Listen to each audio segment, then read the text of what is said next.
Hey guys, Metal Driver here, back with another Ultimate Edition review. Today I'll be looking at the Amazon exclusive Fan Takeover Ultimate Warrior. On the side we see an image of the warrior. Down the back we see another image and this figure posed. A brief bio, his finisher, a career highlight, a read-up of this figure, and the fan vote. Alright, so that was the box, so without further ado, let's go ahead and open this up and take a closer look at the Ultimate Warrior. Alright, and here we have the Ultimate Warrior out of the packaging, but before we take a look at the figure, let's look at the accessories that he comes with. He comes with a pair of fisted hands, and these are the only set of interchangeable hands that he comes with. It would have been nice if he had also come with some open hands. He comes with the Winged Eagle Championship belt. We've seen this many times before, but it's good that this warrior comes with it, because that makes sense. This is from the match where he won the WWE Championship. Then he also comes with the yellow strapped version of the Intercontinental Championship belt. This is really cool. This is not the first time we've seen this. We actually saw this released with the Royal Rumble Ultimate Warrior figure, which came out last year, I believe. So if you missed out on that, now's your chance to get the yellow version of the IC Championship belt. And then he comes with an interchangeable head sculpt. This is a screaming head sculpt with no face paint. So you can have this on the warrior posed with his victory celebration. Now, this is not brand new. We have seen this head sculpt before. In fact, this was released with the original Elite version of this figure. That figure was actually released twice, but it is nice to have this version without the face paint. So it is sculpted really well. The paint looks really good on the figure. The mouth, the lips, the teeth look good. The eyes look good. The eyebrows, the hair is sculpted really well. I like the natural shading in the sculpt of the hair, so that looks really cool. Then taking a look at the default head sculpt, this is brand new. I'm pretty sure it is. It is sculpted very well. I like the expression on the face. This one has the face paint, and I think the face paint came out looking really good on this. I don't see any major sloppiness or mispaint, so if we turn it to the side, line work looks pretty good, pretty clean. So really good face paint on this. The eyes are painted really well. The lips look good, the teeth look good. The sculpting on the hair looks really great. It's got some nice natural shading effect. Now, I can't really tell if that's actual paint in there or if that's just the sculpt of the hair. Either way, it looks really good. So I really like how this turned out. So kudos to Mattel on how this looks. Then taking a look at the body, this looks like it's the same body that was used with the Ultimate John Cena and Ultimate Rock with the butterfly joints. I think it's a good upper body to use because the Ultimate Warrior was a really big guy, especially during this time period. The paint on the chest looks pretty good. It is not perfect. I do see some mispaint here and there, especially if you look here and right there. I don't think that's intentional. And then if you move the upper diaphragm a little bit up, it is nice that they painted it all the way up in the abdomen section here, but it is missing a little bit of paint right there, and there is a bit of a smudge or missing paint right here as well. Now the yellow and orange coming off the warrior symbol looks really good, so that's painted well. The armbands are painted in yellow, pink, and orange. The colors look good. The tassels look good as well, and they are posable, so that's nice. So if you want to pose them running, you can have the tassels flaring outward like this, so that looks really cool. You get some good paint on the wristbands here, added green in that color scheme. That looks really nice. Same thing on this side, same armband and tassel, same posability, so that's really nice. Got some double jointed elbows here.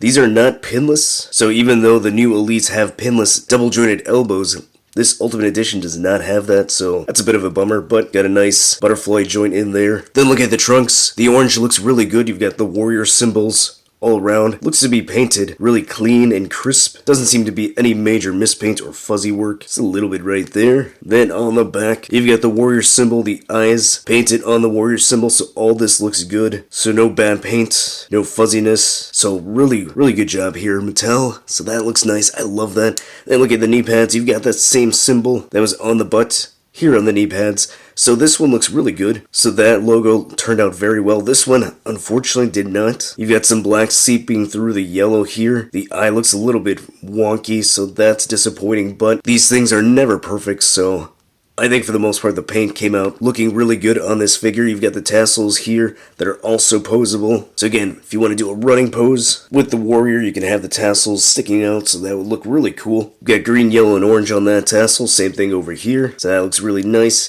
You've got these sculpted fringes here on the legs. Oh, and there goes a tassel. That should go back in really easily. You've got green boots with the warrior symbol painted in white. That looks really nice. Really clean line work there, so no major fuzziness. Some white at the bottom of the boots. So overall, paint looks really good on this figure. I think it turned out very well. The only thing that sucks so far with mine is that it seems like the legs are pretty loose.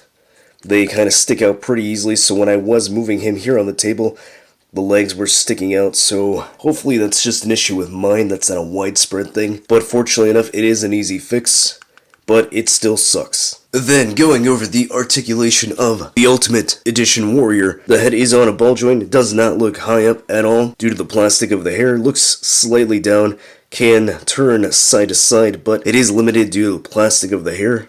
Does tilt slightly, so not a whole lot of movement in the head sculpt. Shoulder goes that high up, can rotate all the way around. There is a butterfly joint. It's a bit tight on mine, but I like that it's there. Bicep swivel, double jointed elbows, a swivel and hinge at the wrist, a ball joint at the upper diaphragm so he can't crunch that far forward, go pretty far back, can turn slightly, but he does pivot, and then he does have a waist swivel. Ball joints at the hips so the legs go that far out, they go that high up. And as I mentioned, the legs are pretty loose, so just by pushing them slightly downward, the legs go outward really easily, so that's annoying. So that's going to hinder some posability right there, so I do not like that. Again, hopefully that is just mine. He's got a thigh cut, double jointed knees, a cut here at the calf, ankle has a hinge.